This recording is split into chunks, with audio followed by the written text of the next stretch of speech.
So I hope everybody can see the PPT I've prepared. So as you can see, my topic is Panamanian plight and politics.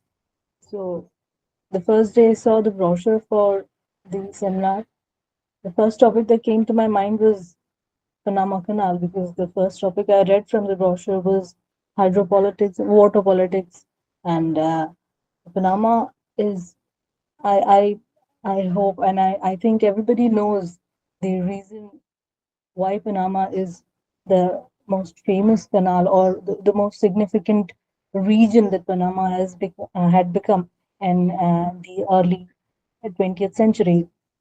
So we see that maritime shipping is the backbone of every nation's economy, and the construction of Panama Canal over the Isthmus of Panama, connecting the Atlantic and the Pacific Ocean, it was the most significant marvel of engineering in that time.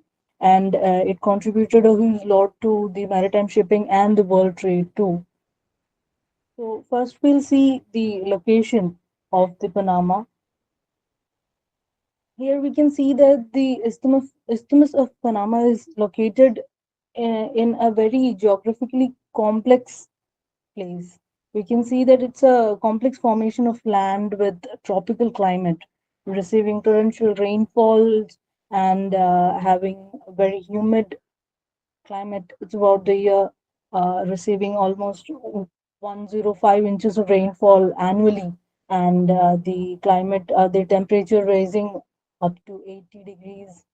And this is a very this is a Isthmus of Panama. It is the narrowest region uh, between the two continents, between the two oceans. We can see that the isthmus at its lowest region, at the narrowest region, is just 50 miles, and the whole region is characterized by dense forest, humidity, swamps, etc. So, because of the geographical and the climatical regions, the land was also known as the fever coast because of malaria and the yellow fever that were endemic to the region.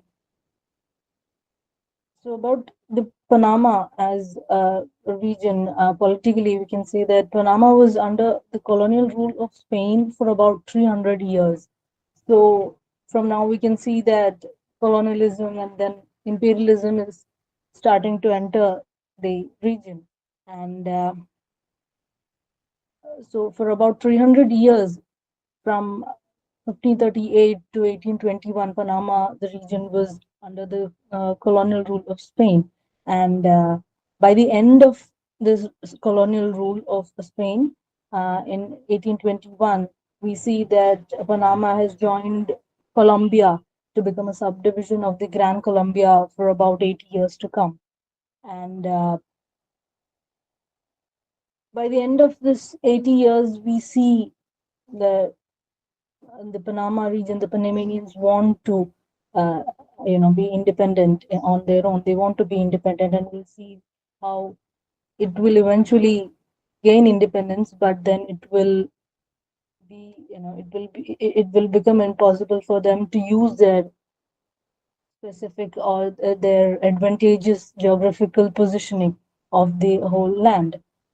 So about the Panama Canal, we can see that the isthmus has attracted to it various people, like the Spanish in the 14th century, the Scottish in the 15th century, and all these people were trying to make an interoceanic canal to basically cut out a waterway through the land, which would eventually connect both the oceans, Atlantic and Pacific, and it would obviously create more waterways for maritime and the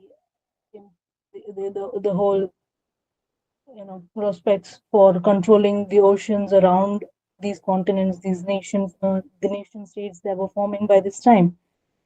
And parallelly, we can see that America has become, and it is becoming a superpower. in the 18th, in the 19th and 20th century. So how it will affect the Panama region will also be seen in the paper soon. So we see that by 1880s, the French people have had started a very earnest and serious attempt at cutting across the narrow strip of land, and the French canal construction, the attempt, basically, to say the attempt to uh, start the construction was initiated by a geographical society of Paris, and it was headed by a French diplomat named Ferdinand de Lesseps, and he was one man. He was one man who was determined that the only way to make a canal through the area was to practically dig and bring the whole mountainous region to the sea level.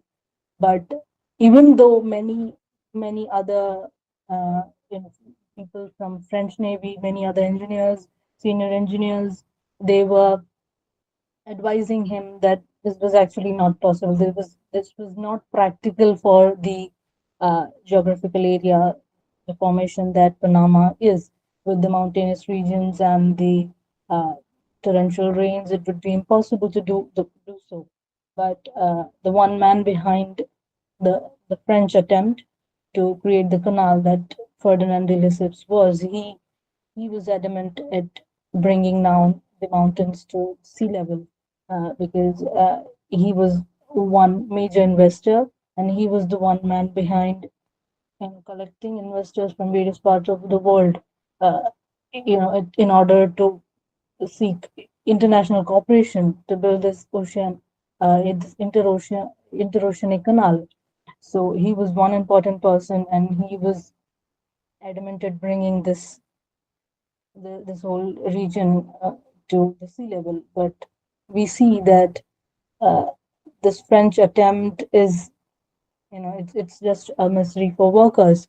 For almost 9 years, uh, from from 1881 to 1889, we see that the workers at the site were poorly paid, migrant workers and the Panamanian workers, and it was a very brutal working condition for them.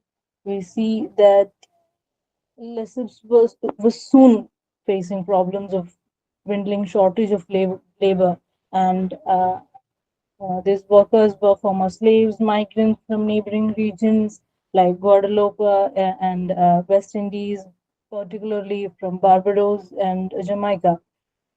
Most of these workers had reached there with the hope of emancipation, but faced only death from the brutal working conditions.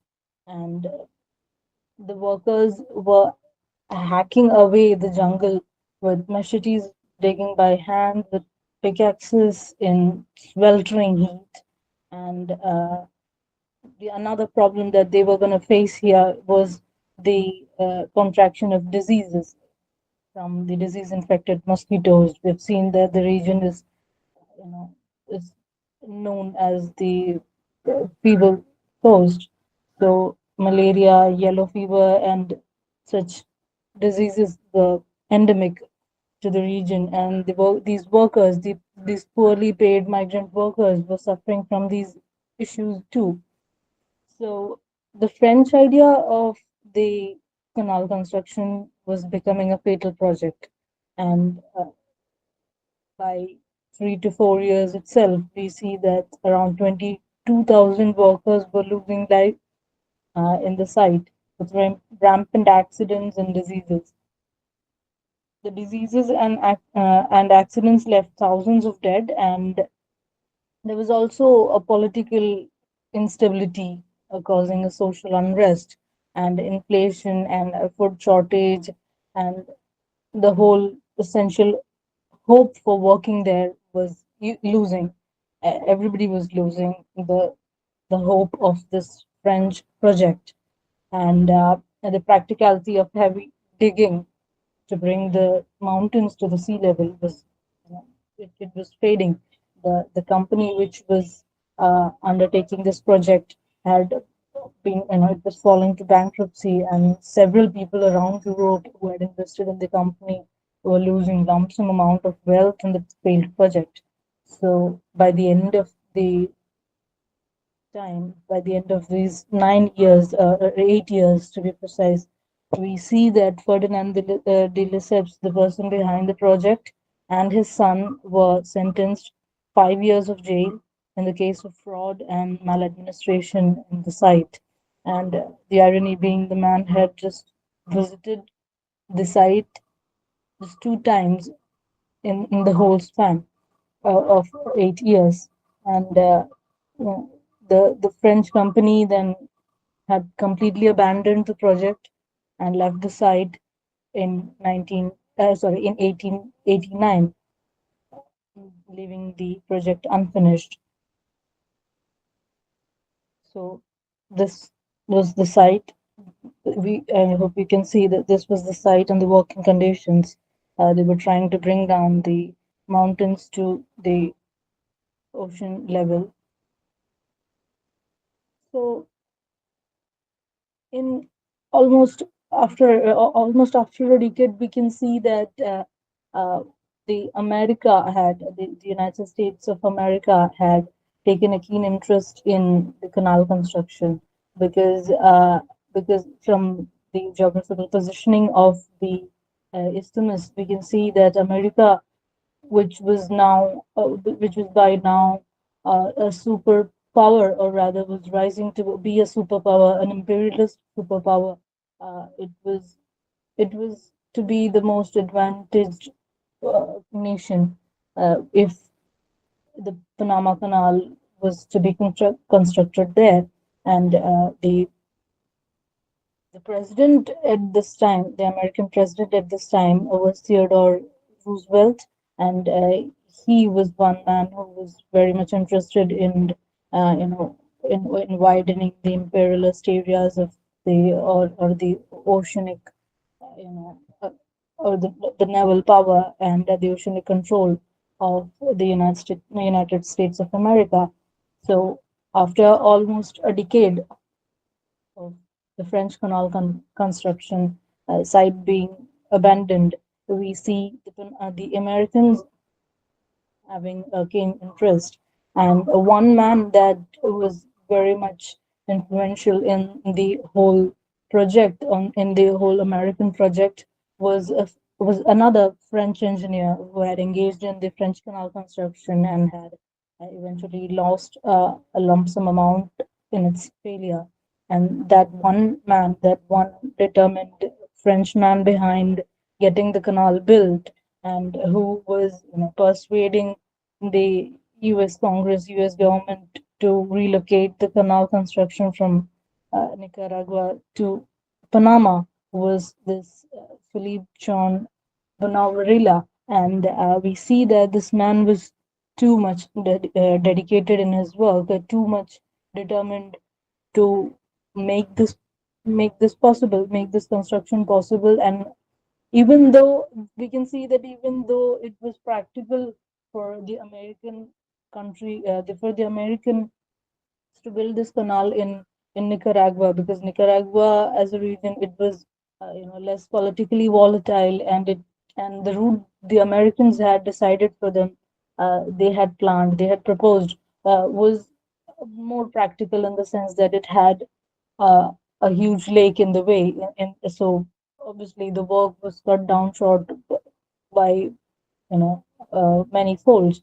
But this one man, he was influential. He was lobbying down, and he was almost like a one-man army trying to bring down the, the decisions of the American Congress. And he went on to, he went on to distribute the stamps, Nicaraguan stamps, which had the volcanoes erupting, which had the stamps which had pictures of erupting volcanoes in the region of Nicaragua, the exact region where the U.S. Was trying to you know, route, the canal. So, and this one man's efforts, it was working in the sense that America had decided that okay, it would not be very practical to make to route the canal nearby the volcanoes, and the America in influence under the influence of this one man decided to actually relocate their route, and we can see that in the process the Panama as a region, which was under the Colombia, the Confederation of Colombia, it was uprising. There were many uprisings for independence of the region, and the Panamanians were, subsequently multiple times they were quelled, and the uprisings were quelled by the Colombian Confederation, the Colombian government. But this one man, Philip, he brings out a very conniving plan, and decides to talk with or to negotiate with the Colombia, with the Panamanian revolutionaries, and he decides to become the representative of the Panamanian people, and he proposes to them that uh, you know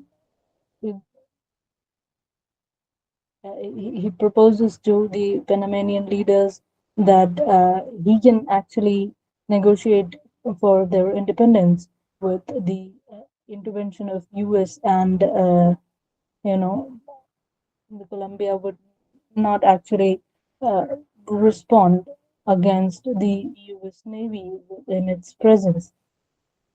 So we see that the one person determined at heart, Philip, knew that only if Colombia signs a treaty with the United States, only then would the US will undertake construction of the canal. And one way to make Colombia agree upon the region of Panama was to, uh, was to bring out, was to independent the Panama region. So even so Philip proposes to the Panamanian freedom revolutionaries the idea of being representative to their cause, and by now Philip is now made the Frenchman Philip is now made the representative of the Panamanian people, and they rise for independence from Colombia, and to make sure the Colombian government does not quell the uprising, Philip actually influences the U.S. Navy, and upon and over the presence of U.S. Navy, Colombia is virtually left nascent, and Colombia could not respond to the uprisings for independence by Panamanians.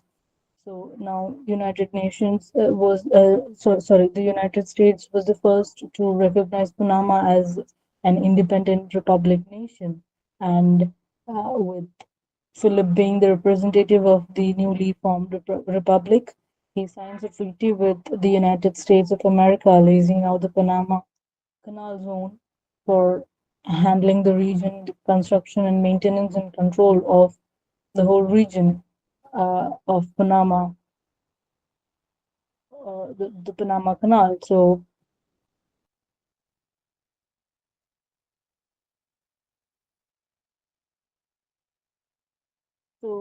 we see that the as Panama as a region has gained independence, and it has become the Republic of Panama as it is now in November 2000 in November 1903. So with the one Frenchman that Philip is, he is the representative of the Panamanians, and he has signed a treaty with the U.S. government, and the two negotiators that Philip and the United States Secretary of State John Hay. So this was the treaty between the two people. Was it was the one document which established the Panama Canal Zone and the subsequent construction of Panama Canal. So we can see that on the land of Panamanians, uh, a canal is going to be built, and there are no Panamanians in sight of or in, they have no contribution in the discussion of the handling of control of economy or the land or the region or anything. So there's no Panamanian in sight when the treaty is being signed. There's only one Frenchman, and the United States representative is also there. So these two people are the ones who decide that there is going to be a canal. There's going to be a canal is going to be constructed on the Panamanian land, and that is one major irony of of the region being, part of the third world nations. So the American project heavily relied on the West Indian laborers, and now we can see that a good amount of racism and another set of problems are being introduced to the region. We can see that the, the one man that was the one senior engineer that was employed here was John Stephens, and John Stephens was the Americans were determined that they would not repeat the French mistakes, so they were now so they had abandoned the idea of bringing the mountains to the sea level, and they had introduced the lock systems that now, as we see in the Panama Canal, the lock canal, it is a lock canal now, and uh, this was one reason for the success of the construction of the engineering marvel that it is today, the canal it is today.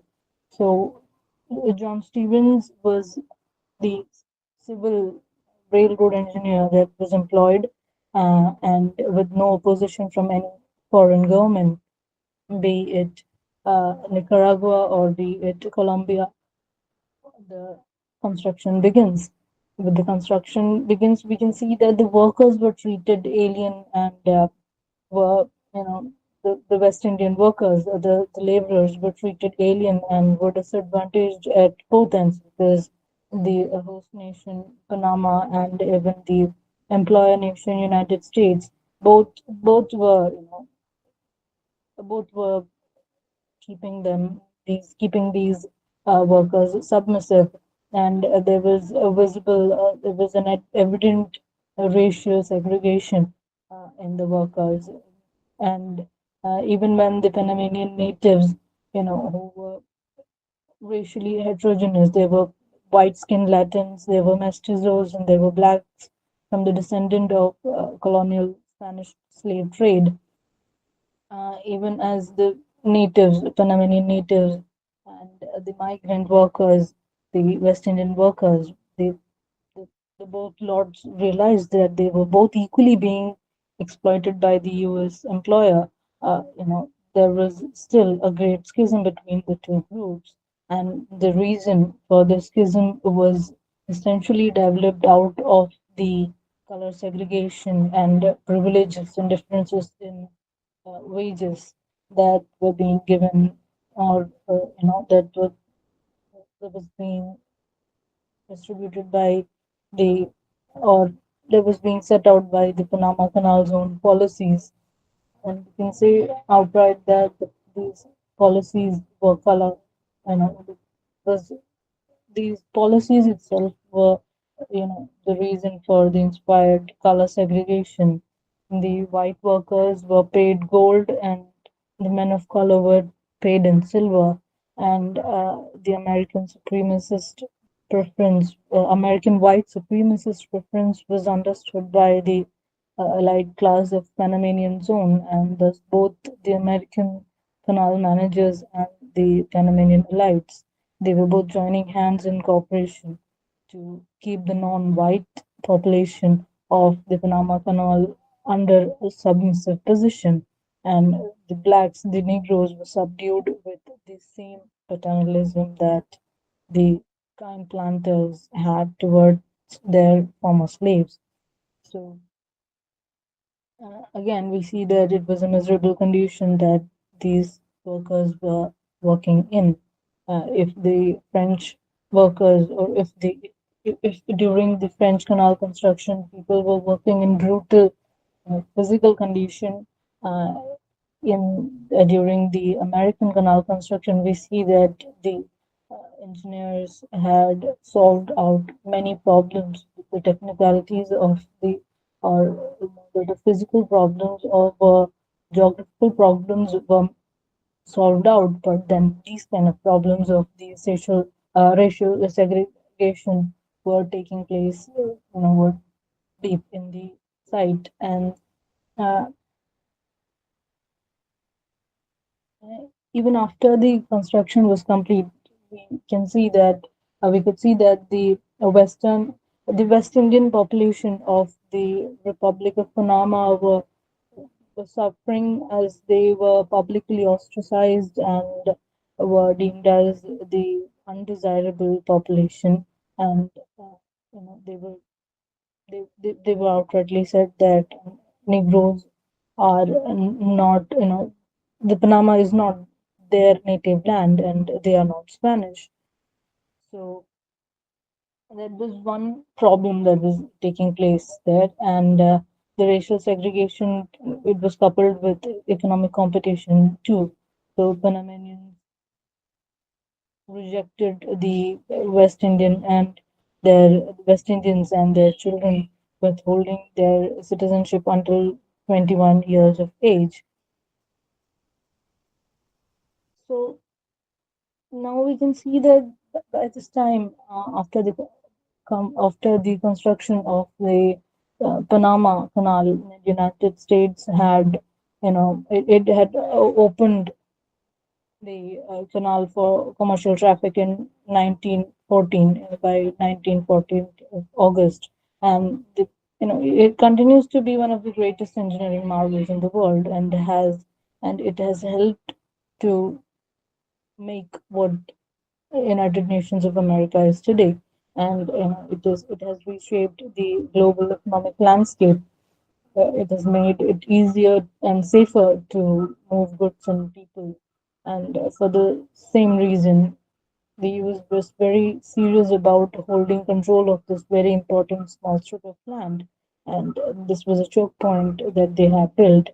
So we can see that in many maps that the America had developed in the early or mid 1900s. We can see that the America had uh, always marked this particular choke point as the sovereign part of, as a sovereign part of the US, and they certainly knew that this was a strong strategic advantage of owning such a choke point. And this actually, we can see that this is a part of the American imperialism, because uh, by this time, under the presidency of Theodore Roosevelt, America had gained control over the island of Hawaii and Wake Island, many other regions. So it was kind of, you know, widening its area.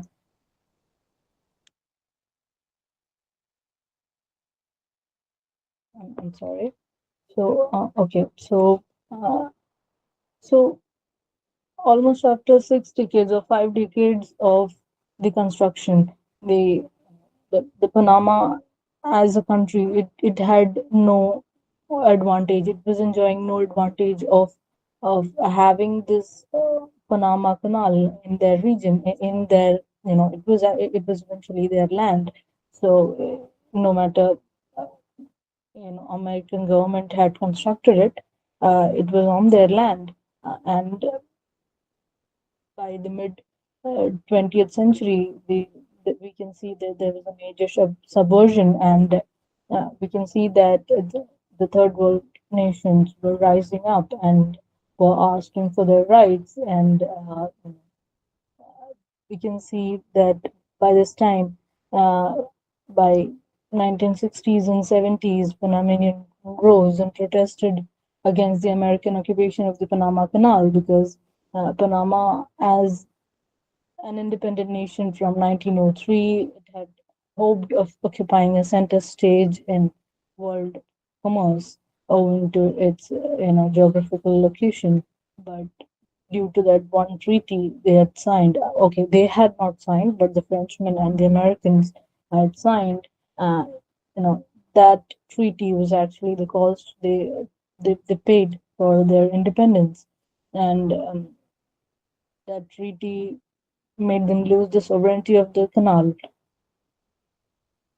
So we can see that the American imperialism is strongly taking place in this region, and even after strong protests, uh, even after strong protests, the U.S. could only agree for a joint, control over the Panama Canal in 1979, and only after the 1979 treaty that I've mentioned, the Torrijos-Carter treaties. There were two treaties under this this unified term. The first treaty was titled the Treaty Concerning the Permanent Neutrality and Operation of the Panama Canal, and the second was titled the Panama Canal Treaty. So these treaties actually gave U.S. and Panama a joint control, and we can see that even after almost 6 decades, U.S. cannot give up. U.S. had, it has amassed a huge wealth from the commercial working of this Panama region, of this Panama Canal, but is still, it is still reluctant to leave the region, to leave control of the Panama Canal to the Panamanians who actually own the land, and they are agreeing only to a joint control, and it is only until December 31st, 1999, on the last day of the millennium, the American government is willing to fully relinquish the control of republic, sorry, the relinquish the power over the control over the Panama Canal.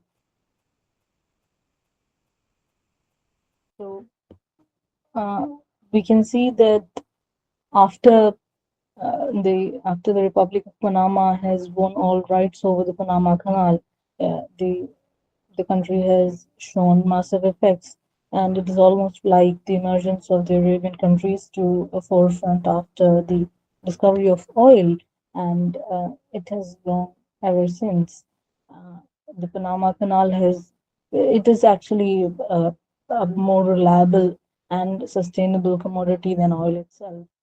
So, in the course of this one, maybe 3 decades, we can see that Panama had undergone, it had undergone, it had gained independence. It had seen uh, colonization, the post-colonization effects, the workers suffering and losing lives, the two construction projects undertaken by first the French and then the American.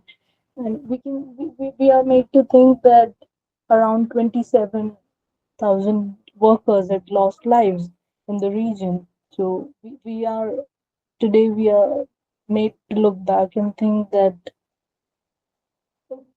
Today, can any nation afford to bring out such an engineering marvel, or how essential or how significant it be for any purpose, for medical or for any maritime, for any purpose? Can we afford to lose such a huge amount of life, such a huge number of lives of people? And what was the cost that we were, that we had given for this one particular engineering marvel that we see today as a very significant and very beneficial to the whole maritime shipping, uh, cutting cutting down the charges of shipping or making it easier to travel, and many of its advantages. We are made to think of it, and we are made to think of different issues such as racial segregation, slavery, and color segregation, the imperialism of America, the America becoming, or not particularly America, or any country becoming a superpower and imposing its powers on other countries. So all these thoughts, all these ideas have to be thought under when we think about the Panama as a region. Uh, Thank you. Thank you for patiently listening.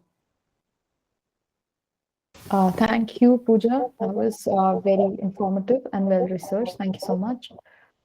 And I would like to welcome our final presenter, J.S. Bobin from UC College. Before presenting my paper, I would like to introduce myself. I am J.S. Boban. I'm an MA English student in Union Christian College, Aluva, which is an MG University affiliated college. Today, I am going to present my paper on the topic the importance of water and conscious use of water. My topic is based on the theme water and life. So the objective of my study is to examine the importance of water in terms of environmental sustainability, water pollution, and water conservation. So as a brief introduction, I would like to speak about the water and the importance of water. We all know that water is the basis of all life. Water distinguishes Earth from other planets. One can survive without food for a few weeks, but not without water. About 97% of the water on the earth is salt water. Only 3% is fresh water. Slightly over 2 by 3rd of this is frozen in glaciers and polar ice caps. The remaining unfrozen fresh water is found mainly as groundwater with only a small fraction present above ground or in the air. Water and water resources is very important for maintaining an adequate food supply and a productive environment for all the living organisms. As human populations and economies grow, global freshwater demand has been increasing rapidly. In addition to threatening the human food supply, water shortages severely reduce biodiversity in both aquatic and terrestrial ecosystems. The negative effects of global population increase, climate change impacts, and lifestyle changes are exerting growing pressures upon our vital water resources, leading to widespread water stress in many countries. As a result, there is a growing realization of the urgent need to conserve water. Water is essential to life because it heavily influences public health and living standards. However, water is unequally distributed throughout the world. Water is very important, required substance in order to sustain vital activities of humans such as nutrition, respiration, circulation, excretion, and reproduction. In addition, water is also a life space as well as being one of the basic substances in the formation of life environment. Sun heat causes to evaporate water. It forms masses in the atmosphere in the form of clouds of water droplets that evaporate and descend to the earth in the event of rain, hail, or snowfall and enable life to continue. Plants absorb water from the soil and release a certain part of it back into the atmosphere through transpiration, evaporation, precipitation, and precipitation make up to the water cycle. One of the main features that distinguish our world from other planets that it contains water.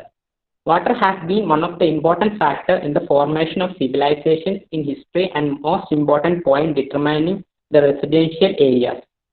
Water resources in the world are found in the air, sea, land, rivers, lakes, and oceans. While the water in the air moves between the earth and the atmosphere as a result of hydrological cycle, the water on the land is in the form of underground waters. Three-quarters of our world is covered with water and human bodies mostly made up of water. Water has a vital importance for all living things and some of the main functions it has in our own human body. It is a biological solvent that provides both transport and dissolution of vitamins and minerals in the body. It is important in regulating body temperature, facilitates the works of kidneys and other organs, protects and acts as cushion. It also plays a fundamental role in moisturizing the skin, removing toxins, and cleanizing the body. It supports the conversion of nutrients taken into the body into energy and also helps the absorption of nutrients. But population growth accompanied by increased water use will not severely reduce water availability per person, but also create stress on biodiversity in the global ecosystem. Other major factors that limit water availability include rainfall, temperature, evaporation rate, soil quality, vegetation type, and water runoff. Furthermore, serious difficulties already exist in fairly allocating the world's freshwater resources between and within countries. It has been reported that water consumption has increased 7 times in the last century. Potable water resources in the world, irregular urbanization, excessive population growth, water pollution, water waste, increase in greenhouse gases, and excessive industrialization are increasingly damaged and decreasing over time. Pollution of already small quantities of usable and potable water resources, unsuitability of water used in energy production for human consumption by recycling, uncontrolled use of pesticides, improper agriculture practices, waste of water, climate changes due to global warming, drought, insufficient knowledge of water, and unconscious reasons such as consumption mean that all living things are deprived of water, which is the source of life. Water resources are one of the natural resources that are extremely important for countries.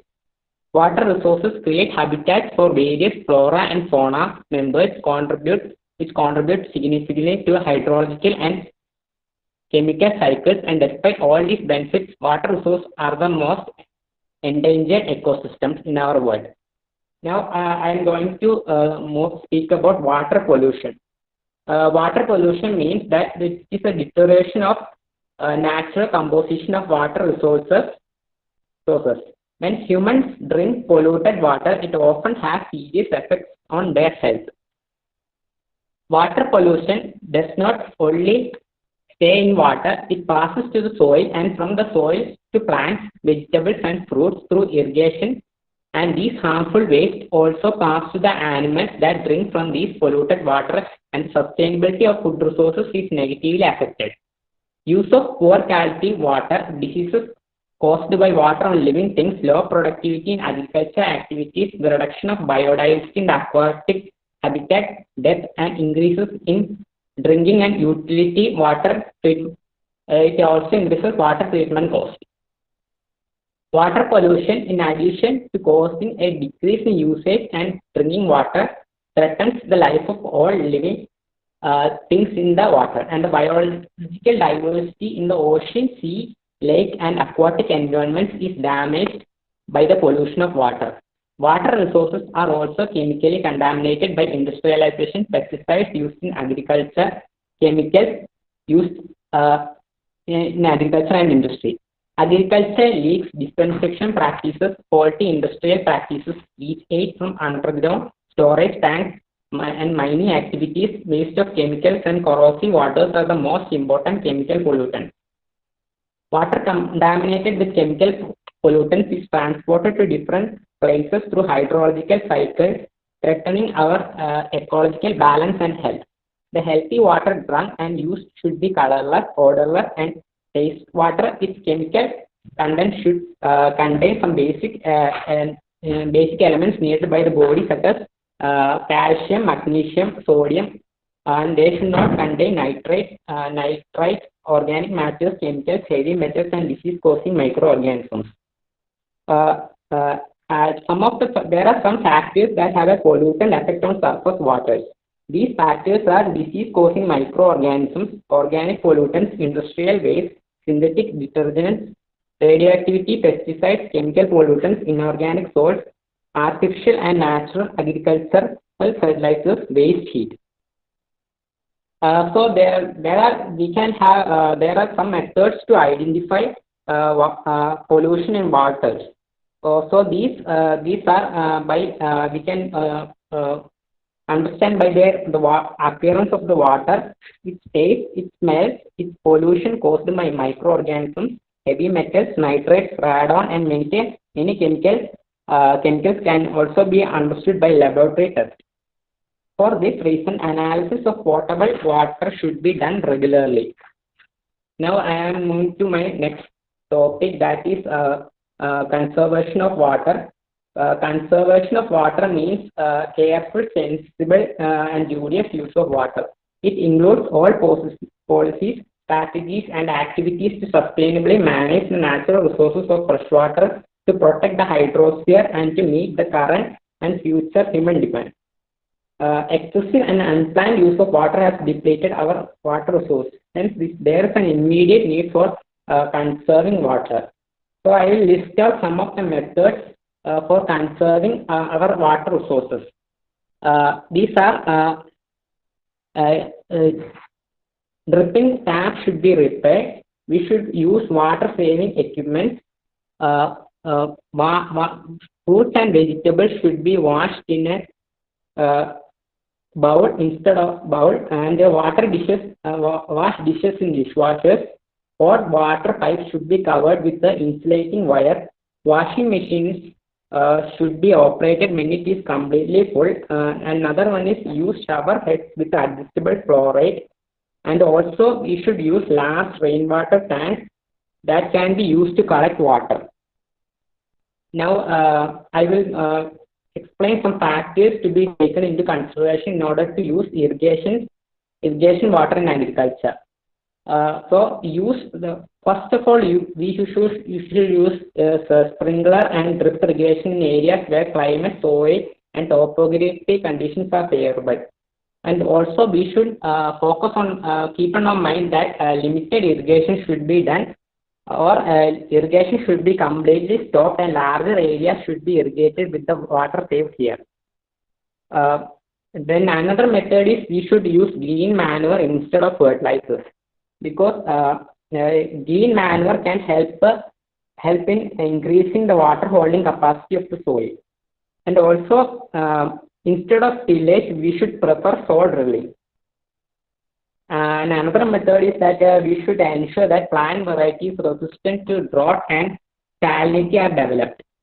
In order to meet the water needs of the increasing population sufficiently, water basins should not be occupied with settlements and industrial facilities.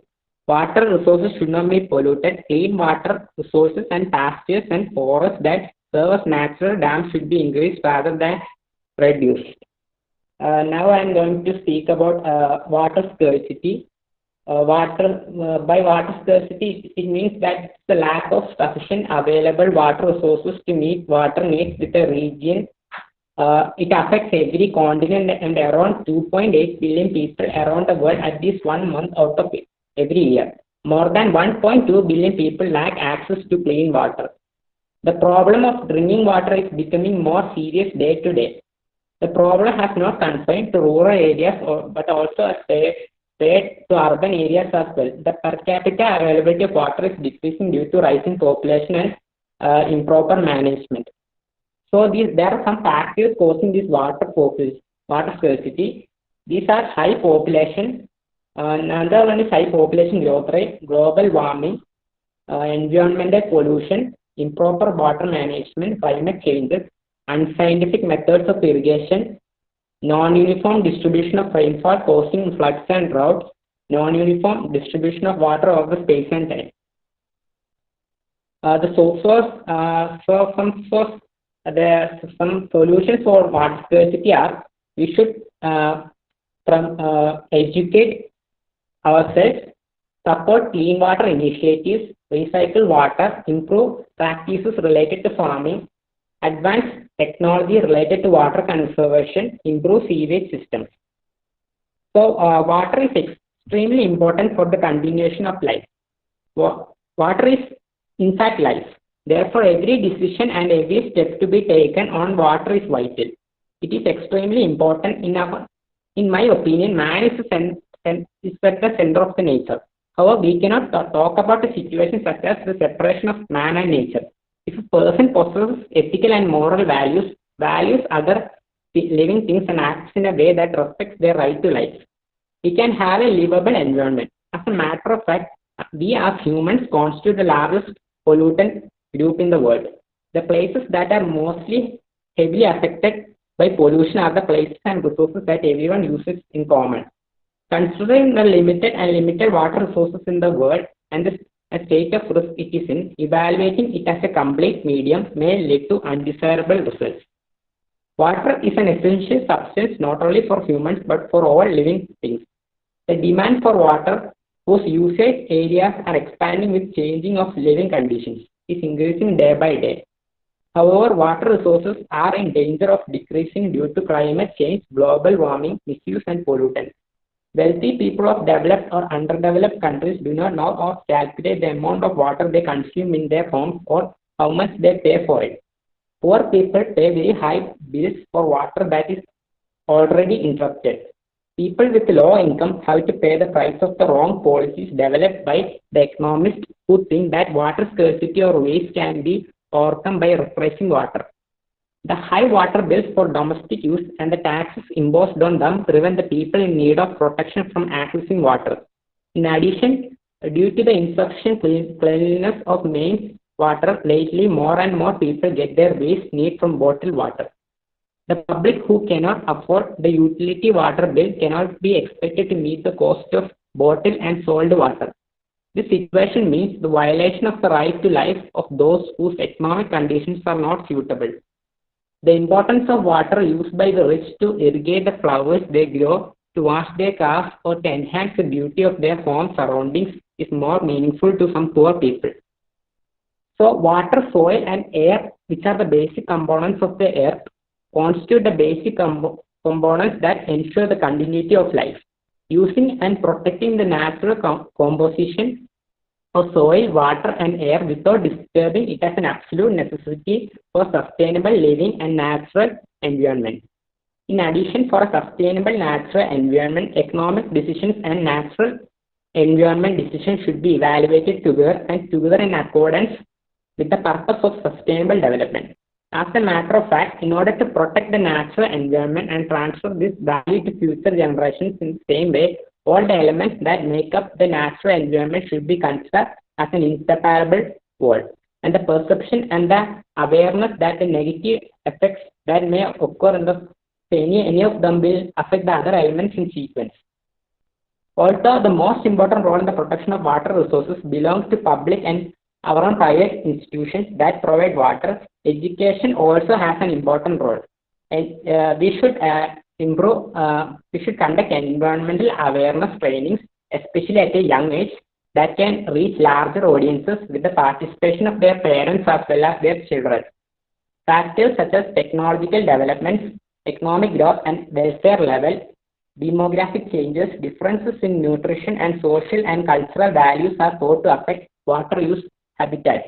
Since ensuring the sustainability of water and resources is very important for life, benefiting from water resources in various spheres should be seamlessly sustainable in the future as in the past and today. For this, monitoring and evaluation studies should not be limited. We should take improvement projects should be also be implemented. As a result, it is absolutely necessary to use and protect the natural composition of soil, water, and air, which are necessary for the continuation of life, for sustainable living and natural environment.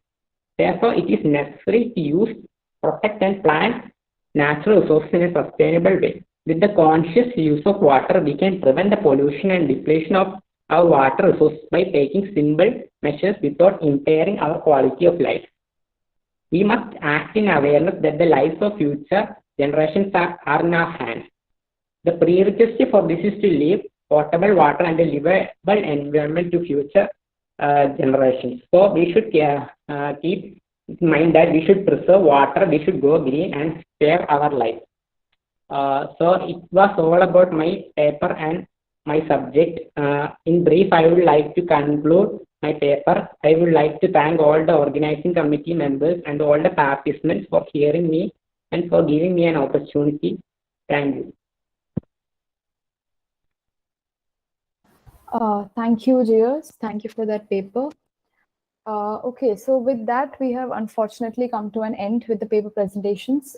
If anyone has any comments, suggestions to make or say something, you may speak. Excuse me, ma'am. Yes, ma'am. I'm Jayanti. My name is not called out. Jayanti, you were not on the schedule. I was sent from 2 o'clock to 3. I was waiting from 2 o'clock. Your name is not on the program list, actually.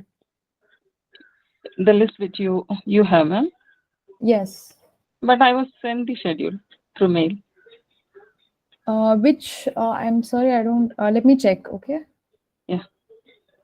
Right, got it.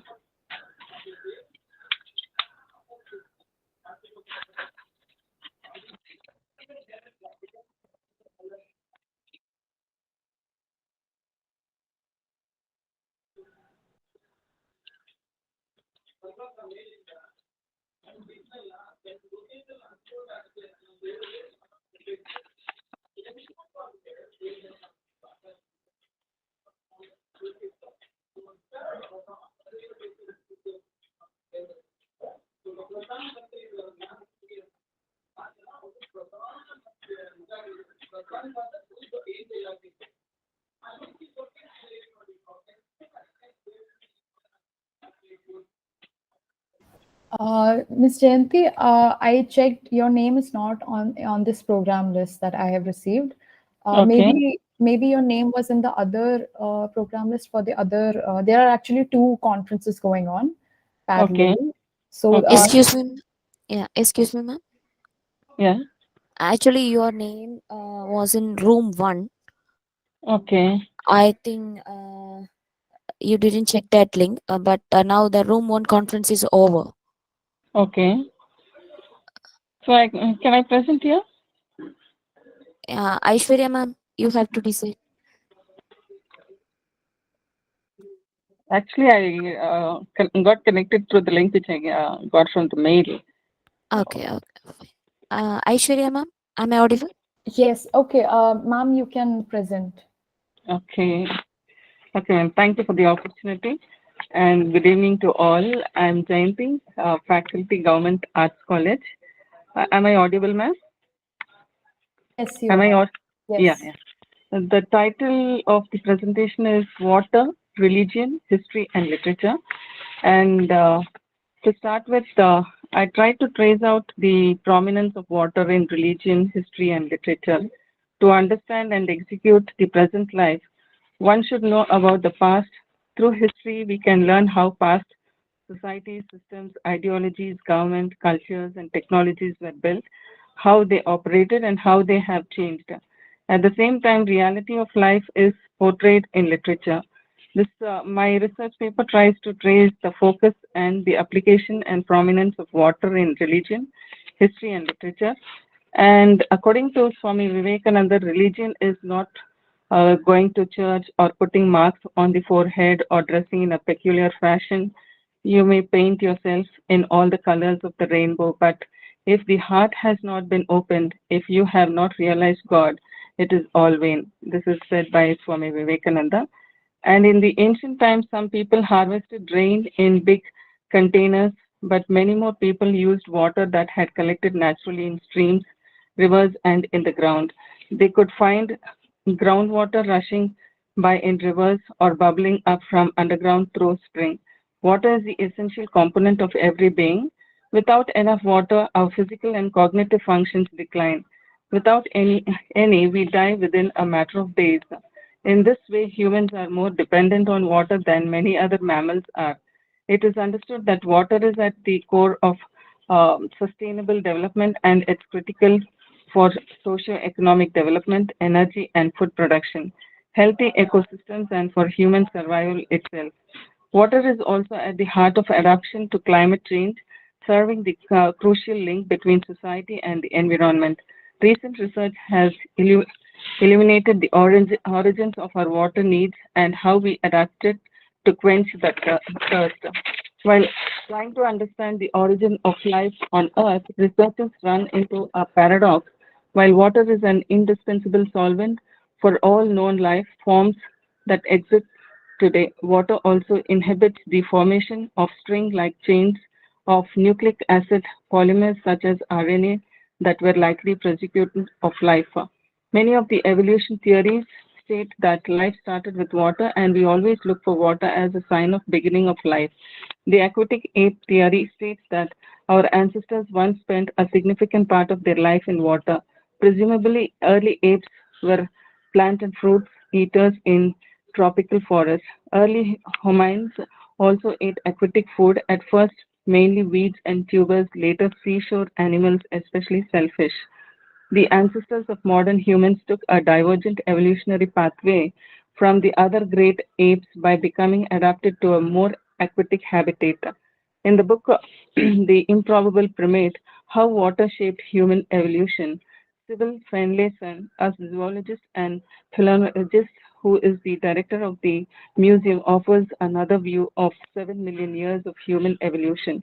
Instead of food, he focuses on water, advancing the theory that the spread of Homo sapiens across the globe was driven largely by changes in climate and access to fresh water. Taking an ecological approach to our evolution, Fenelson considers the origin of modern humans within the context of a drying climate and changing landscapes. Fenelson argues that the environmental change, particularly availability of water, played a critical role in shaping the direction of human evolution. The most valuable planet, Earth, created by our Almighty, 70% of the area is covered with water and is in every adult, about 60% of their bodies are water. Water travels throughout the world and through every individual. Our body uses water in all its cells, organs, and tissues to help regulate its temperature and maintain other bodily functions. Such beautiful function can happen systematically only through the grace of God.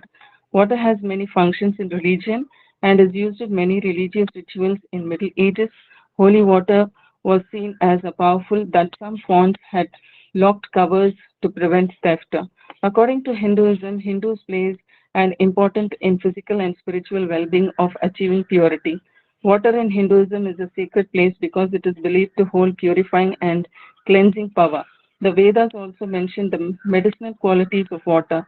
Rigveda hails water as a reservoir of all curative medicines and of nectar. It invokes water which the cows drink and offers oblations to deities presiding over the flowing water.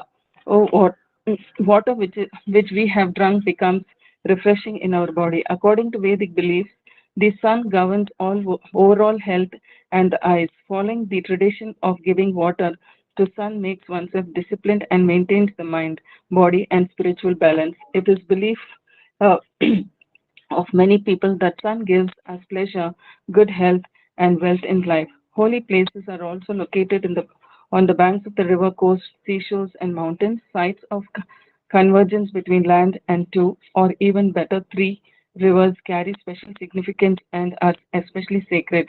Sacred rivers are thought to be a great equalizer. For example, in the Ganges, the pure are thought to be made even more pure, and the impure have their pollution removed, if only temporarily. In these sacred rivers, the distinctions imposed by castes are elevated as all sins fall away. Many of the pujas in Hinduism start with keeping a kalasa, which is a brass, silver, or gold pot filled with water adorned with a coconut amidst mango or other sacred leaves.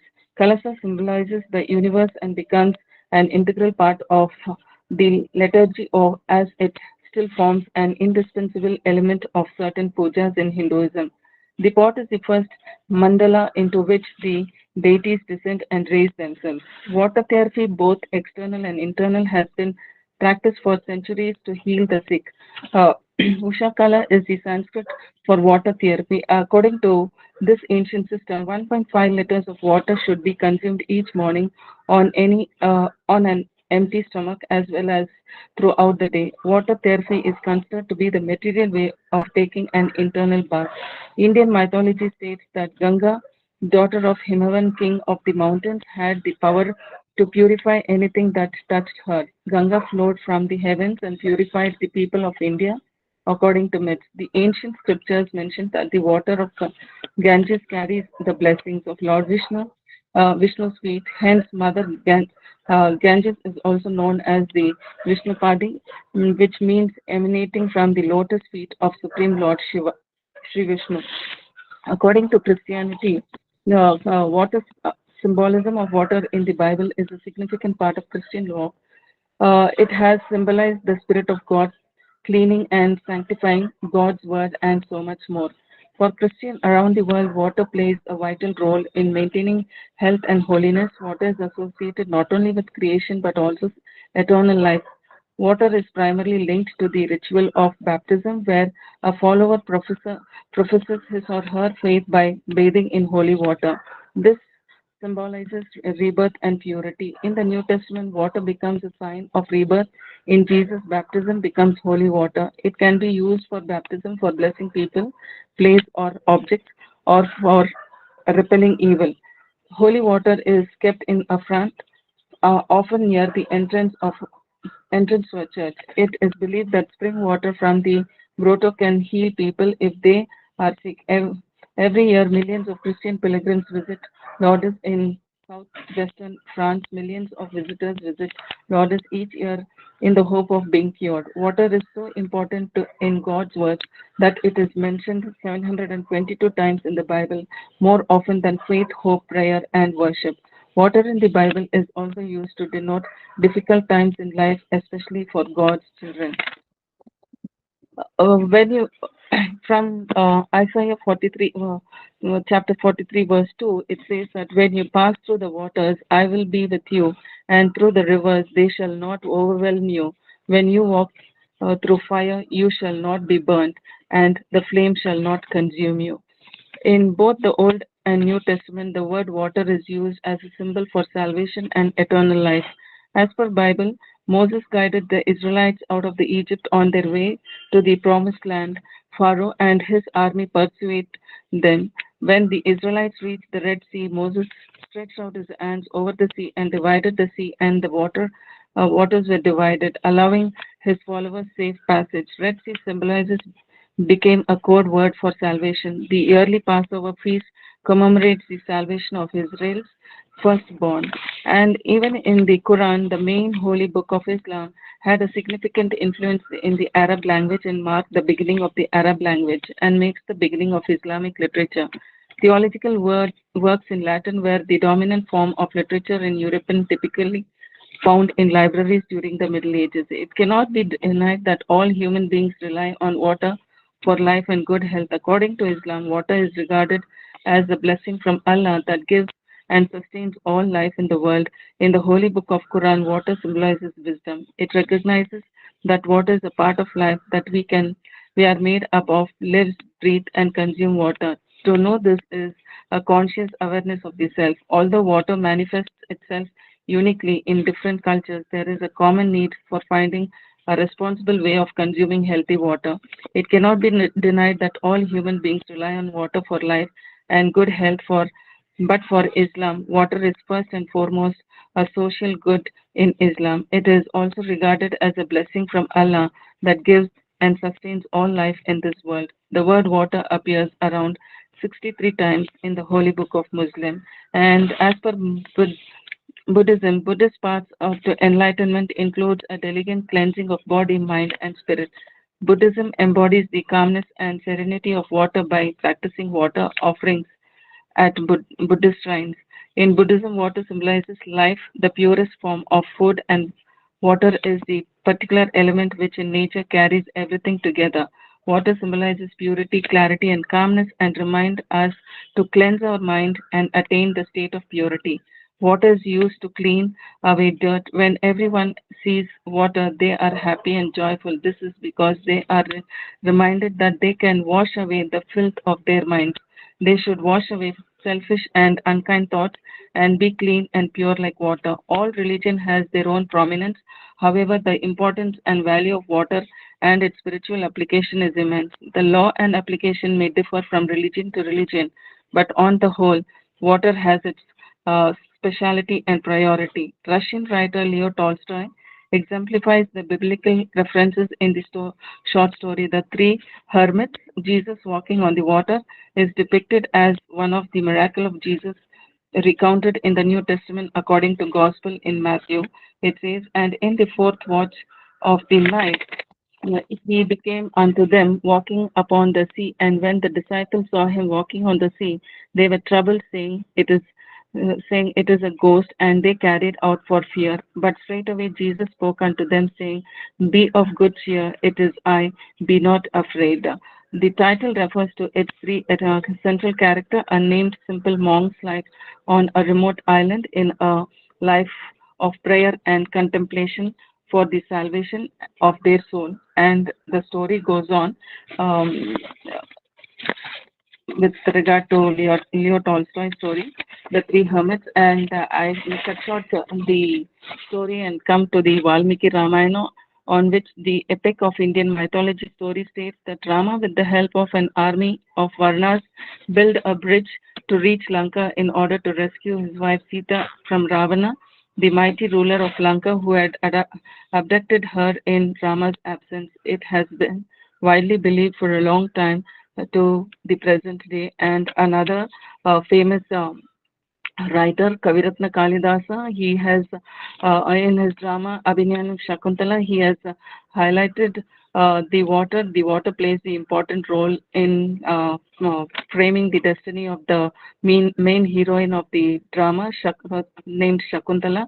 Her fate is changed when she loses her ring in the water, and it goes on. And I conclude that water plays a vital role at every stage of life to every being. Without water, it is highly impossible for all beings to survive. History has acknowledged that at every phase of life, water has played its major role, and in which, through this paper, I understand that the water is to convey that water has placed its prominence in religion, history, and literature. Thank you for the opportunity, ma'am. Thank you, ma'am. Thank you so much. It's a good paper. Thank you. All right. So with that, we have come to an end with the paper presentations. I'd like to express my special thanks to our respected panel, Ms. Nidhi Mary John and Ms. Sonu Mol Paul. On the behalf of Bishop Kuryalashiri College, Amalagiri, I express my deepest regards to each and every one of you for joining us from a multitude of institutions and sharing your wonderful academic papers with us. We had 3 great online sessions, and now it has come to an end. I hope you had as much of a learning and an enlightening experience as I did. Best of luck for your future endeavors, everyone. It was a pleasure to have you guys among us. Thank you so much.